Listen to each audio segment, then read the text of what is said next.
Olá, gente, saudações, um abraço para vocês, obrigado pela companhia. Estamos circulando com a edição do Pitoco dessa sexta-feira, como fazemos há quase 29 anos. Uma visitinha ao condomínio É o Amor, temos uma foto aqui, uma foto aérea, lógico, projeto grande, 140 projetos, né? Falava aqui, 140 projetos para viabilizar um projeto grande. Mas que projetos são esses? É a iluminação, né, que a fiação fica toda ela subterrânea, é o projeto da portaria, é uma avenida que eles vão ter que fazer lá para ligar a marginal da 277 com o empreendimento em si. Enfim, desafiante essa obra, cujo sócio vocês conhecem, Zezé de Camargo, que estará em Cascavel no próximo mês para fazer uma vistoria em loco. A última vez que ele esteve lá era apenas um campo de trigo, um trigal. E todos sabemos como um trigal pode ser bonito ao sabor do vento quando faz aquela onda, né? É uma foto assim que o Zezé de Camargo fez lá quando fez sua primeira visita. Passando rapidinho aqui no interior da edição, o ex-prefeito Paranhos participou de um programa de entrevistas com a Olga Bongiovanni e foi instado a dizer qual é o projeto político dele em 2026, 2028. Muita gente está esperando o Paranhos definir para também escolher que cargo irá disputar. Em resumo, se o Paranhos sair a candidato estadual, deputado estadual, o pessoal vai para federal. Tá? Se o Paranhos sair para federal, o pessoal vai para estadual, o pessoal aqui de Cascavel. Porque, avaliam eles, é muito difícil competir com o Paranhos aqui dentro de Cascavel na votação. Mas ele estava preparando uma polenta lá, mas ele deu uma de bagre ensaboada, porque ele deu uma despistada. Mas eu digo aqui que o Paranhos só não será candidato a prefeito em Cascavel em 2028 se for enquadrado na lei da ficha limpa. E tem gente trabalhando para enquadrar ele. Tem gente trabalhando para tirar ele do jogo. Ó, aqui a gente põe os detalhes. Vamos passando rapidinho. Aqui. Vocês conhecem o primo rico, Thiago Nigro? Pois é, ele foi convocado para substituir o Miguel Falabella na primeira palestra do 16º Conexão da SIC, no próximo dia 17 agora de setembro. O Falabella teve um problema de saúde, teve que ser substituído. Aí contrataram então o tal do Primo Rico. Estou trazendo uma historinha dele que é muito curiosa nesta edição. E a mansão em que morava o Jacis Kanagata na rua Souza Naves, o que vai ser feito dela? Vai ao chão? Vai subir lá um espigão? Já contei várias histórias para vocês de mansões que foram ao chão para dar lugar à verticalização de Cascavel. Não vai ser o caso, mas já tem uma definição. Está aqui no jornal também. Você quer receber o Pitoco? Manda um e-mail para mim, pitoco@pitoco.com.br, eu mando essa edição para vocês. Fórmula 1 é aqui. Lembra daquela colisão da Ferrari e do Rovilho com um Corcel aqui no centro de Cascavel? Um fato parecido aconteceu aqui do lado, em Toledo, envolvendo uma McLaren, cuja nota fiscal traz o seguinte número: R$3.300.000. Imaginaram? Se o cara do Corsinha disse cada um paga o seu, ferrou, né? Mas eu estou trazendo o número aqui do seguro, quanto o cara pagou aqui de franquia, quanto custou o seguro, o valor do concerto, está tudo aqui também no Pitoco. Uma homenagem para o Luiz Fernando Veríssimo. Busquei um artigozinho dele, está aqui no Pitoco, das muitas crônicas que ele escreveu, essa é uma das mais deliciosas, está aqui na edição do jornal, entre muitas outras informações. Gente, eu tenho muita satisfação de receber aqui um amigo pessoal, um rapaz que nasceu no mesmo dia que eu. O ano é um pouquinho diferente, mas o dia e o mês é igualzinho, 13 de maio. Dr. Lísias de Araújo Tomé, muito obrigado pela presença, tudo bem? Tudo bem, Jairo. Obrigado pelo convite também, sei que é um convite especial, eu vim te atender aqui, porque você além de ser meu paciente, é meu amigo também. Verdade, e faz muito tempo, né? Lísias, falávamos fora do ar de um assunto muito sério. Será que um médico, um cara que usa aquele jaleco branco, né? Cor da pele, passa a fazer diferença ou não faz mais? Ou poliu? Colocou, é doutor, acabou. E você contou dois fatos aqui que me parecem muito relevantes. Um, brincando de bola com 14 anos, não precisamos nem nominar as pessoas, não é? Sim. Mas foi um ato que te machucou. Sim. E depois, mais tarde, numa visita sua com a namorada em Balneário Camboriú. Como é que foi esse negócio do futebol, Ulisses? Olha, na verdade eu não estava jogando futebol, eu era do time de handebol Handebol, isso. De handebol aqui. E você sabe que a melhor quadra que nós tínhamos aqui era a quadra da Praça Rio São Jofre. Por isso que eu fiz questão de reformar. Quando foi prefeito. Quando foi prefeito. E nós estávamos jogando contra o time de da Tia Isailda, né? Hoje é o Colégio Ideal, contra um outro colégio. E a professora do outro colégio, quando eu estava indo para fazer o gol no time deles, ela gritou da arquibancada: pega o negrinho. O negrinho. E você era adolescente, 14 anos. Era adolescente. Nossa, aquilo lá, ela me desequilibrou. Você até errou o arremesso, né? Eu errei o arremesso e para mim o jogo acabou, porque eu nunca tinha me olhado como pardo ou negro. Na verdade, eu sou bisneto de escravos, né? E eu fiquei pensando, eu voltei para a defesa do meu time, falei assim, mas rapaz, acabou o jogo para mim. Aquilo me marcou tanto o resto da minha vida. E o que pior, uma professora que gritou, pega um negrinho. Aquilo me arrebentou. Mas por outro lado, Jairo, eu até estava conversando com você agora, aquilo teve um ponto positivo. Aquilo me incentivou a estudar mais, a mostrar que, apesar da cor da minha pele, eu não era uma pessoa ruim. Né?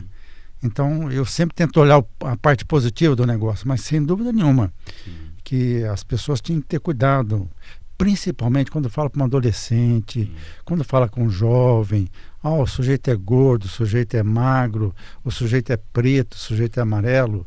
Para mim, me marcou muitos anos na minha vida. O bullying, né? Então, gente, é isso. Estamos conversando com o Dr. Lísias de Araújo Tomé, ex-prefeito de Cascavel, muitas histórias para contar. E eu queria dar uma puxadinha lá atrás, talvez anos 60, início dos anos 70. Ele vai precisar para a gente aí no calendário, quando tínhamos um lugar bem no centro de Cascavel que se chamava Vila Sapo. Mas era um lugar consagrado dessa forma. Por que será, hein? Meio que está no nome já. Lísias, a sua infância foi ali. Primeiro posicione geograficamente onde que era a Vila Sapo. A Vila Sapo, quem mora em Cascavel, onde é a pizzaria Martione. E do lado da pizzaria Martione tem um escritório de contabilidade. Ali é um campinho de terra preta. Engraçado terra preta aqui em Cascavel, porque a terra é vermelha. Mas era terra preta porque era um banhado. E chamava-se Vila Sapo, que tinha tanto sapo ali, que era um banhadão, que por isso que se chamou Vila Sapo. Baixada da Rua São Paulo ali, com a Pio 12, com a Isso, Oswaldo na Baixada Cruz. da Rua São Paulo ali. Né? E logo acima da Vila Sapo tinha uma serraria, Jairo. Então a gente jogava bola na serraria, do lado que tinha aquele monte de serra, né? E na Vila Sapo. E na Vila Sapo tem um episódio interessante, porque lá tinha campeonatos. Sabe, todo mundo jogava lá, mas olha, foi uma infância maravilhosa. E você descalço até os 14 anos? Rapaz, você sabe que eu jogava descalço e também não tinha noção. Gostaria de ter um tênis, né? Aí mais ou menos com uns 13, 14 anos eu fui jogar lá. Rapaz, naquela semana eu ganhei um presente. Eu ganhei uma conga azulzinha com a sola branquinha, né? Conga é o tênis, viu, gente? Liso, mas foram dar uma conga pro Lísias jogar na Vila Sapo. Aí eu fui rapaz, aquilo é liso, gente. É liso, mas a conga era tão bonitinha, tão bonita e tão limpinha, que eu fui jogar, tirei a conga e continuei jogando descalço para não sujar a conga. Olha que coisa, né, Jair? Mas olha, você sabe que nós não estávamos muito distantes, Lísias, que a minha infância foi ali depois da Tancredo Neves, na mesma reta da Vila Sapo ali. Mas depois da Tancredo Neves, ali no bairro Alto Alegre, entre o Coqueiral e o Alto Alegre, e você falou em serragem, eu me lembro dessa serraria, porque nós íamos lá buscar o tal do pó de serra, da serragem, para colocar embaixo da trave, porque o campo era de terra. E machucava o goleiro, né? O goleiro ia pular para pegar a bola, se arranhava todo. Então, pelo menos embaixo da trave, a gente fazia uma cama de serragem, não é? E ali por perto também tinha uma indústria que embalava batata. E que a gente ia buscar os sacos de batata, eu lembro, que era todo furadinho para fazer a rede. Então a trave a gente fazia lá com umas árvorezinhas que infelizmente acabavam sacrificadas. E fazia as traves, costurava, eu costurei, né? os sacos de batata, que é tudo furadinho, para fazer a rede. Aí ficava bonito, hein? Sim. Ficava bonito. Um saco era vermelho, outro era verde, outro era cor de palha. Mas ia embora. E fazia os campeonatos, né? Mas era outra infância, né, Liz? Muito diferente, né? Sim.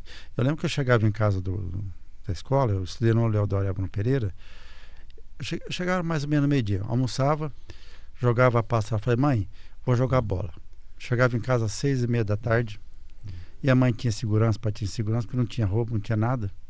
Muitas vezes com o pedaço da ponta do dedão arrastando, e a gente não deixava a mãe ver, porque se a mãe visse a gente chutava a terra de vez em quando, se a mãe visse a gente que estava com aquele dedão carregado, ela ainda apanhava por cima, né? Então, a gente mesmo fazia o curativo, amarrava o dedo, a ponta do dedo que tinha perdido. Quantos irmãos?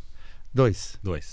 E dessa turminha que jogava bola com você lá na Vila Sapo, algum deles ficou mais conhecido na cidade? Tem algum nome que você se recorda? Não. Que ganhou projeção? Veja só, era um mundo para poucos. O Lisas virou prefeito. Era o cara que jogava de conga, jogava descalço, né? Enfrentou situações que a gente acabou de relatar aí, até de racismo, né? Virou prefeito da cidade. Mas olha como é o funil, Lisas. O seu nome é conhecido da turma da Vila Sapo. Quem mais? Eu também, quando olho para a minha infância, não que eu seja um cara muito conhecido, mas a minha profissão me projeta, não é? Sim. Queira ou não. Eu olho assim, mas e aquele pessoal? A gente nem lembrança não tem mais, não ouve mais falar, né? Perdeu os contatos. Vai perder. Tem alguns ainda que eu encontro por aí. O Alceu, que morava ali do lado, e o Luizinho, que era um goleiro que tinha uma deficiência nas pernas, e mesmo assim jogava, era um bom goleiro. Então o que fica é a memória, né, Jairo? Mas a gente aprende uma coisa: não volte para o seu passado. Sim. Não tem nada te esperando. Aquilo é um ciclo que fechou. E também não se atormente com o futuro, porque os próximos 15 minutos não estão assegurados a ninguém, só te traz ansiedade, não é verdade? Então aquele boleto, viu? Aquele boleto é problema de quem está cobrando, tá? Não é para perturbar quem está devendo, que eu paguei tanto boleto hoje. Falei, caramba, ficou uns aí, viu? Calma lá, gente, a gente chega lá. Doutor Lisas, bom, vamos dar um pulo nessa cronologia. E muito da sua história já está bem divulgada, mas eu queria saber, assim, uma passada rápida na sua vida pública. Se voltassem todas as condições que estavam lá, você era a zebra na disputa, né? O favorito era o Edgar Bueno, o Lisas era a zebra da eleição. Apesar que ele tinha um trabalho na Secretaria Municipal de Saúde que projetou o nome dele e tal, não é? Voltadas todas aquelas condições, Lisas, e você não fosse nem a zebra, você fosse o favorito absoluto para ganhar a eleição, você toparia? Jara, sua pergunta... Você faria de novo? Essa seria a melhor forma de dizer, né? Jara, sua pergunta é muito boa, e olhando para trás agora, vendo os acertos, os erros, né, as falhas que a gente teve, eu diria o seguinte: eu não voltaria mais, mas eu vou te explicar por quê. Porque, Jairo, ali, você, para ser prefeito, você tem que ser profissional. Político profissional. Você não pode ser amador. Hoje eu olho e digo, eu era amador. Eu não tinha percepção, Jairo, da malícia e da maldade que muitas pessoas que me cercavam. Então, eu não tive, assim, a maleabilidade que um político habitualmente tem para driblar algumas situações que eu passei por ali. Algumas ofertas, por exemplo, que me fizeram, e eu recusei. Olha, eu quero 100 mil reais para não lhe bater muito. Eu digo assim, mas como assim você quer 100 mil reais para não me bater muito? Não, você é prefeito, você tem que se virar para me arrumar esse dinheiro. Eu falei, não, de jeito nenhum, não vou te arrumar nada. E apanhou, hein? E apanhei. Eu apanhava de manhã no jornal, apanhava de meio-dia, apanhava de noite. Eu falei, não vou, de maneira alguma. Então, muitas pessoas, às vezes, não sabem o que a gente passa lá dentro. Um profissional, Jairo, ele teria maneiras de driblar essa situação e resolver. E compor, inclusive, né? E compor, ceder. Sim. Né? E eu não tive, pela formação que eu tive, e a minha formação religiosa, eu sou uma mistura de espírita com evangélico, não sei bem o que é isso, mas, né? eu sempre achei, Jair, que vai ter um dia na nossa vida, cara, que você vai ter que sentar com o Criador e ele vai te perguntar: filho, o que que você fez? E eu teria muita vergonha de sentar com ele e dizer assim: cara, eu vendi a minha alma e negociei. No Evangelho de Marcos, se não me engano, acho que capítulo 36, 8, versículo 36, diz assim, Jair: de que adianta ganhar o mundo e perder a sua alma? Então eu sempre tive isso tão forte no meu coração, na minha alma, que não me deixava fazer as coisas. Sabe? Quando tinha uma oferta dessa, tinha uma chantagem dessa, eu lembrava desse versículo, desse capítulo e versículo, e eu falei: não posso fazer.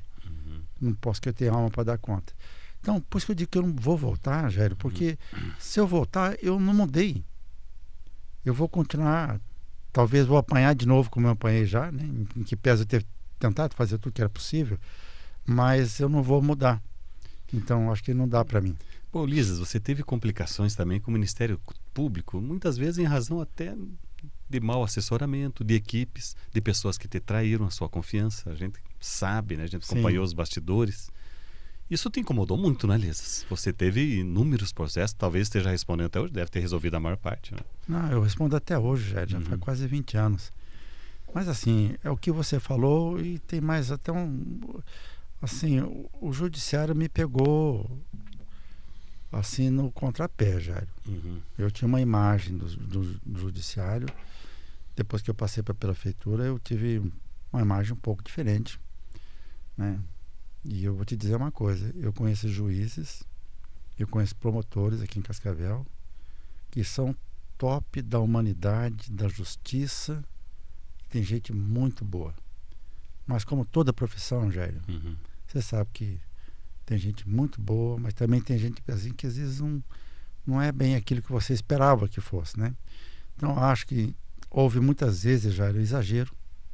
Não precisava de tudo isso, né? E como você disse, eu fui... Mas eu sempre digo, a culpa foi minha, porque eu não enxerguei, sabe? Eu não enxerguei, não tive essa percepção de enxergar também. Eu podia ter sido melhor assessorado em alguns aspectos, mas infelizmente não observei, não percebi isso. Ô, Lísias, você teve uma passagem, ou mais de uma, na periferia de Cascavel como médico, né? Mais recente, eu acho que foi lá na UPA, lá da região sul, né? Do Veneza. Do Veneza. Você ficou um tempo lá, né? Você atendeu um tempo lá. E você é muito conhecido por ser um médico muito humano, né? E as pessoas te procuram. Como é que faz, hein, Lísias? Assim, até pela sua origem, né? Chega uma pessoa, não tem a mínima condições nem de pagar uma consulta, né? E vai conversar com você. Como é que você dá vazão para isso com todas as ocupações que você tem na sua vida? Já a sua pergunta é muito interessante, eu vou separar ela um pouco. Quando eu estava na UPA, eu tive um problema lá. Quando eu atendi o consultório, comecei a atender na UPA. Aí as pessoas descobriram que eu atendi na UPA Veneza. Aí eu tive um problema, eu tive que ser retirado do consultório, dos ambulatórios, eu tive que ficar na enfermaria, porque as pessoas descobriram que eu estava trabalhando lá na UPA Veneza, eles iam lá e diziam assim na recepção: eu quero consultar com o Dr. Liz. E de várias regiões da cidade, fora inclusive da área de abrangência ali. Aí me causou um problema, que alguns colegas não gostaram. Falaram: eles não têm que marcar consulta com o Dr. Liz, marcam com o que tiver disponível. Aí me botaram pressão, eu tive que sair do consultório e ir para o fundo para atender os pacientes que já estavam internados. No consultório é diferente, Jair. Eu atendo muito paciente que não consegue pagar uma consulta. Paga uma meia consulta, às vezes tem um pouco menos.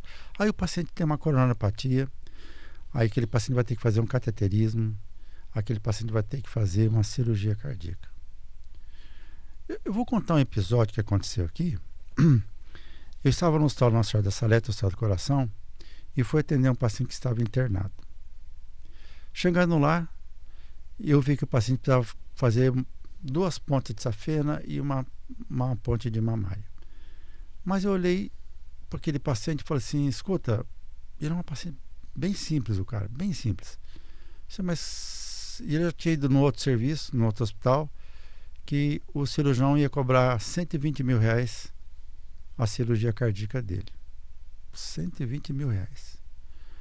Aí eu olhei para ele e falei, mas como assim vai te cobrar 120 mil reais? Eu estou vendo que o senhor é uma pessoa muito simples, de onde o senhor ia tirar? Não, doutor, eu ia pagar porque... Mas como é que o senhor ia pagar? Não, eu ia vender minha casa. Mas qual a profissão do senhor? Eu vendo marmita. Jairo, aquele profissional ia operar um homem que só tinha uma casa. Esse cara ia sair do hospital, operado, sem casa para morar. Aí eu, cara, como é que você faz isso com um ser humano? Pô, não pode. Você entendeu? Pô, vou operar o cara, que o cara vai voltar para casa se tem onde morar? Não me interessa. Eu quero o meu dinheiro. Não dá. Então, o que eu tive que fazer? Deu o maior trabalho do mundo para mim, internar esse cara, pedir para meus amigos cirurgiões para operar o cara. Então, o que dá muito trabalho é ajudar. Ajudar dá muito trabalho. Eu podia simplesmente lavar minhas mãos, isso não é comigo, problema seu, se vira lá. Aí eu tive que ligar para o cirurgião, eu tive que dar um jeito de internar o cara lá no Salete, eu tive que furar fila, eu tive que, sabe? Então, eu tenho que pedir muita gente para me ajudar, para ajudar o outro cara. O problema é quando você pede ajuda e a sua ajuda tem eco, o sujeito na outra ponta diz, eu vou te ajudar, ótimo. O problema é quando a outra parte diz que não é comigo também. Aí eu tenho que procurar uma outra saída, com outra, isso me leva tempo. É um dia, 2 dias, fico em cima de um paciente só, 1 dia, 2 dias para tentar ajudar. Mas acaba a gente conseguindo furar. Então, essa aqui, às vezes, é a dificuldade que eu tenho quando eu atendo uma pessoa mais simples. Você acha, assim, que uma parte da classe médica se tornou muito mercenária? Talvez não fosse esse termo. Perdeu a sensibilidade social, ou não é? O médico não tem que ter mesmo, ele tem que pensar na profissão e no resultado financeiro dele. Como é que equilibra essas coisas? Jairo, o que você nunca pode perder como médico é a compaixão pelo ser humano.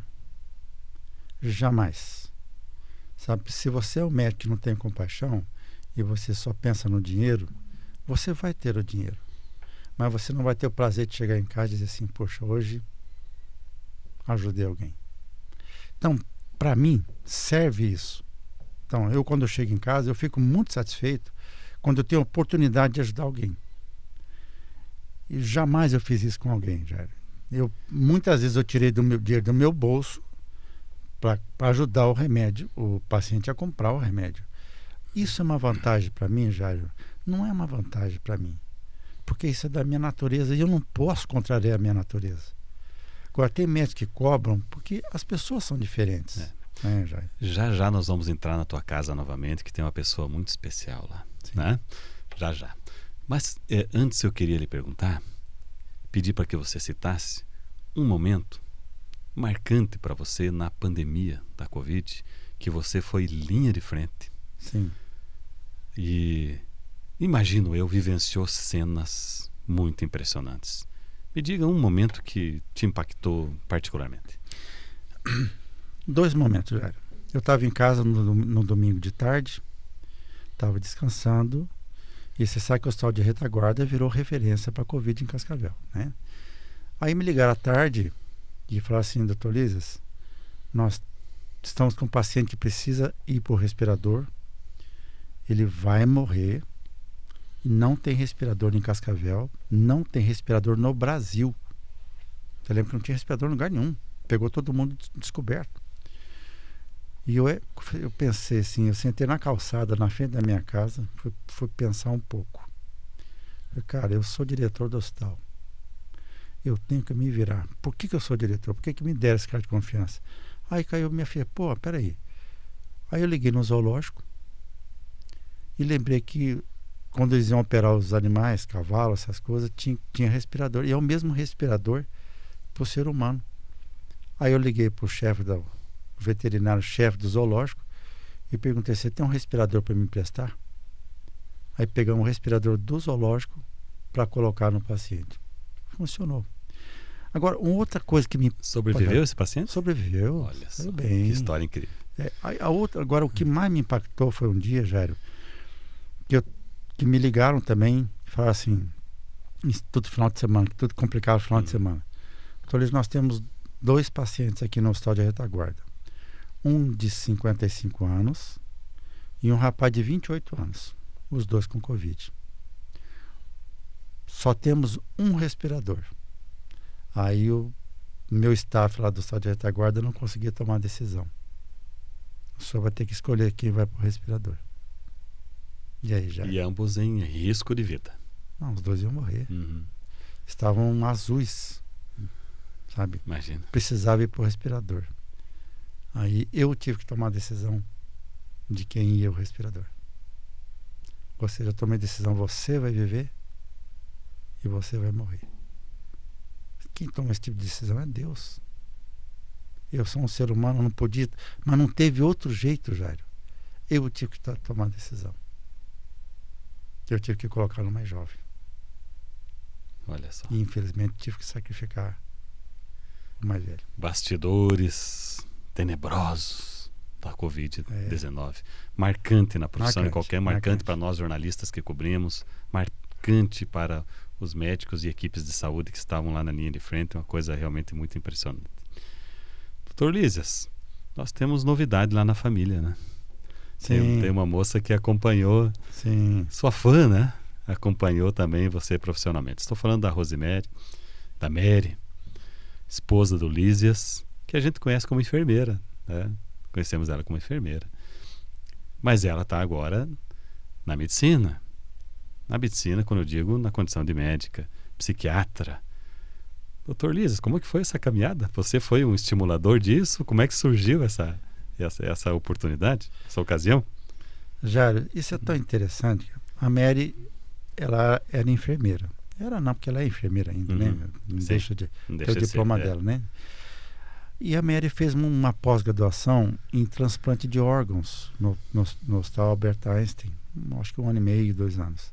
Então, toda quinta-feira ela pegava o avião e ia para São Paulo fazer esse curso. Então, ela ficou responsável aqui em Cascavel, lá na 10ª Regional, como chefe de serviço de transplante de órgãos. Em Cascavel, Foz, Pato Branco, essa região toda era de responsabilidade dela.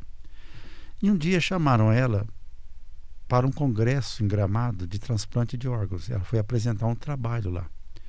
E ela me convidou para ir. Eu falei assim, mas Mary, eu não tenho nada a ver com esse negócio, eu não mexo com transplante, nada.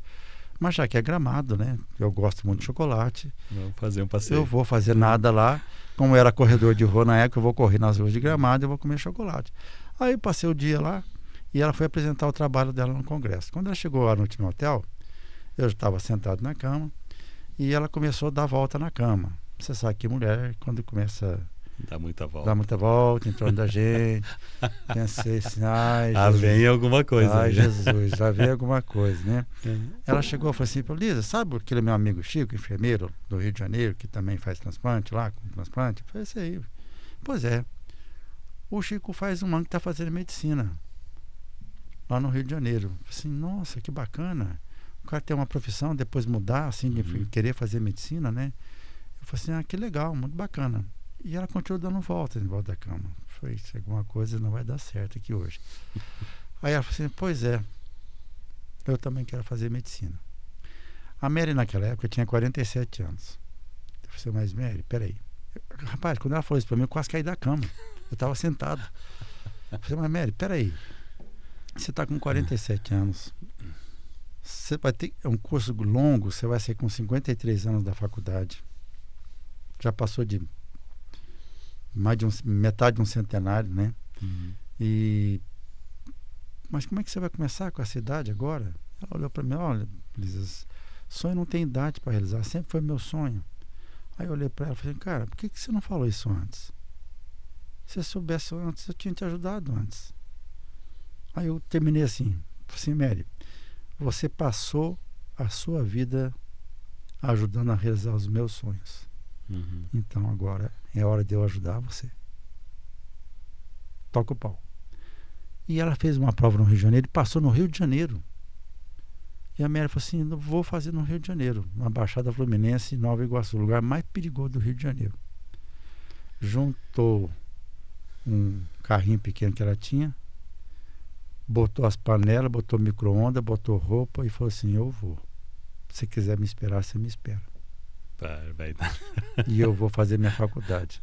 Ficou eu, meus filhos adolescentes em casa, e a mulher foi com panela e tudo para o Rio de Janeiro. Tá vendo?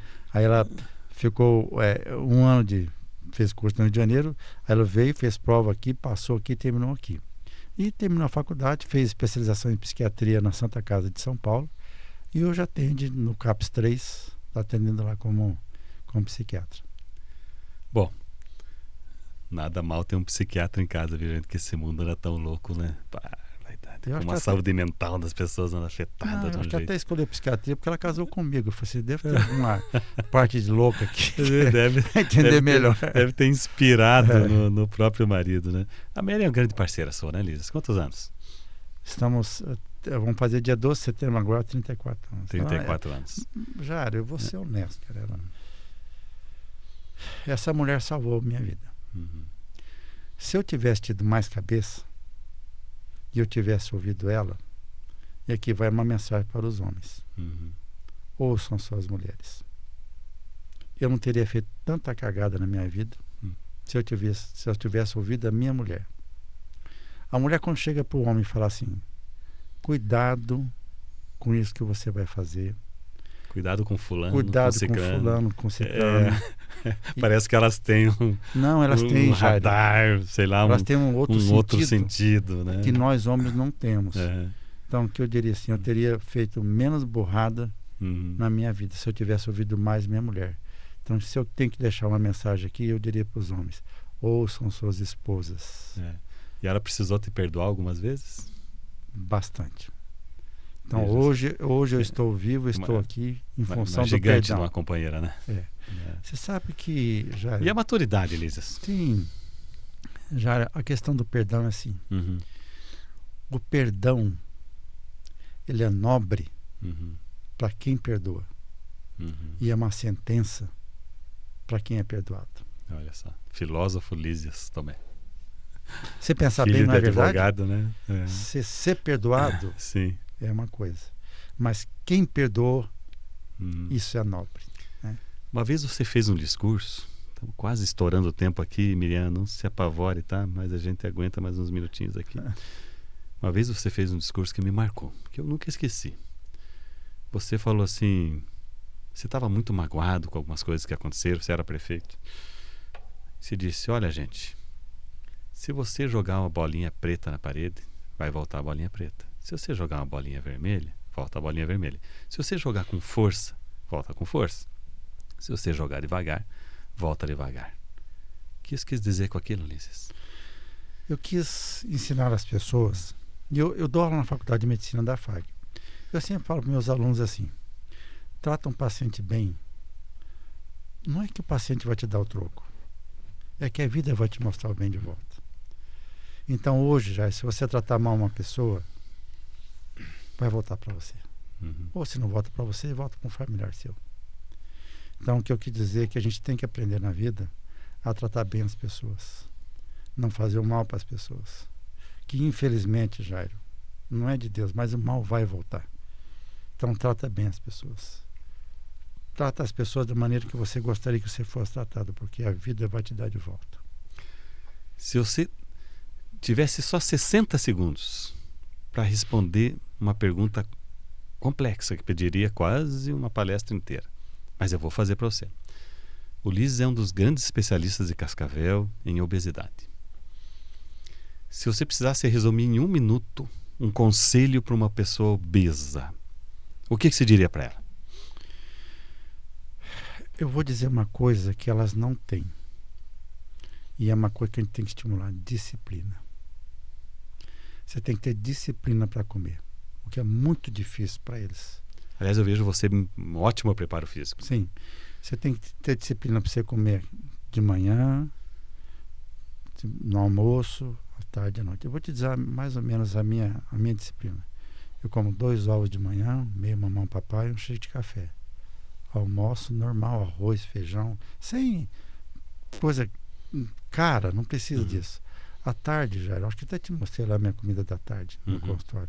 Eu como 200 gramas de batata doce, 30 gramas de whey protein. E à noite uma sopa de legumes. Whey protein? Whey protein, que é a proteína de academia, né? E à noite é o básico. Você não pode comer à noite aquilo que vai sobrar no teu estômago. E você nunca pode sair de uma mesa saciado. Sempre sair da mesa com a sensação que faltou alguma coisa ainda. Pois bem, aqui foi a resposta da obesidade. Agora eu vou fazer a mesma pergunta com os mesmos 60 segundos. Eita, haja capacidade de síntese, né, para o Dr. Lísias. Para a área cardiológica. Muito bem, Dr. Lísias. É a sua especialidade. O que você diz para a pessoa que precisa cuidar do coração? E todos precisamos. Mas vamos pegar então um recorte aí, uma faixa etária, pessoal mais maduro. O que você fala para uma pessoa mais madura? Jário, um infarto tem pego todo mundo de surpresa. Não tem muito de faixa etária, né? Não tem muito de faixa etária. Quantas vezes vocês que estão nos assistindo aqui, vocês ouvem assim: poxa, fulano de tal morreu, mas o cara tinha 35 anos, tinha 40 anos do nada. Jogando bola às vezes. Jogando futebol. Né? Então, o que eu diria assim, para você prevenir um evento desse: cara, passou dos 35 anos, faz um check-up, pede um colesterol, um triglicerídeo, um LDL, vai no cardiologista, faz um eletro do coração e um teste na esteira. Eu acabei de fazer lá, né, Lísias? Você acabou de fazer lá. Eu sou cliente, sou paciente do Lísias. Um teste, só um eletrocardiograma, a pessoa deitada, Jário, tranquila, em repouso, não quer dizer quase nada para nós cardiologistas. Uhum. Eu vou testar seu coração, vou botar você numa esteira. A esteira, a cada 2 minutos, ela aumenta um pouquinho a velocidade e inclina. É como se você estivesse subindo o morro acima. Ali seu coração vai estressar. É uma maneira que nós temos de apertar seu coração para ver se na hora que complica para ele, ele dá um problema. É muito simples de entender. Você tem um carro fundindo o motor. Você anda com o carro. Na lenta você vai com o carro. Aperta o pé para você ver o que vai acontecer com o motor. Você entendeu? Então a mesma coisa no ser humano. Você está de boa, andando, está de boa. Bota na esteira que eu vou apertar seu motor para ver como é que seu motor responde. Então ali a gente vê muita coisa. Agora, o que eu diria, Jário, se você tem alguém na sua família que já infartou, que fez cirurgia cardíaca, que fez cateterismo, você tem uma predisposição genética muito grande a repetir o problema. Então você que tem genética na família, vai atrás de fazer as coisas. Mensagem final: cigarro. Cigarro, se você chegar para mim, o paciente chegar para o doutor, eu tenho um monte de vício. Qual desses aqui o senhor acha que é o pior que pode me matar? Cigarro. Cigarro entope as coronárias do paciente. Se você puder parar de fumar, pare de fumar. Estão aí as dicas. Mas eu, como eu sou curioso, quero perguntar: e os seus meninos? Alguém seguiu o pai? Alguém seguiu a mãe? Não necessariamente. Não, os meus filhos, quando estavam terminando o 2º grau, foram fazer o cursinho para vestibular, nós falamos para eles: vocês não querem fazer medicina igual o pai, igual a mãe? Eles olharam para mim e falaram: não, pai, nós não queremos ter a vida que você tem. Olha aí. Nós não queremos fazer plantão sábado, domingo, nós queremos estar em casa. Nós não queremos ficar dia 24 de dezembro. A gente vê o senhor fazer plantão 24 horas, 36 horas, chegar em casa detonado. Para nós não serve isso. Aí os dois resolveram fazer engenharia, que trabalha. O meu filho Lucas, os dois engenheiros, na verdade, eles acabam trabalhando sábado e domingo também, mas não faz o plantão de madrugada, né? Então são 2 engenheiros, muito felizes com o que eles fazem, estão bem empregados, patrões maravilhosos deles, que eles são meninos muito bons, meus filhos. Maravilha. Gente, eu quero encerrar essa entrevista, Dr. Lísias, com uma questão que sempre me veio à cabeça com relação aos profissionais da medicina. Todos vocês, notadamente vocês que estão há mais tempo na profissão, já perderam um paciente. Sim. De repente até na mesa de cirurgia e tal. Lísias, como é que você lida com a morte do paciente? Qual é a sua reação naquele momento?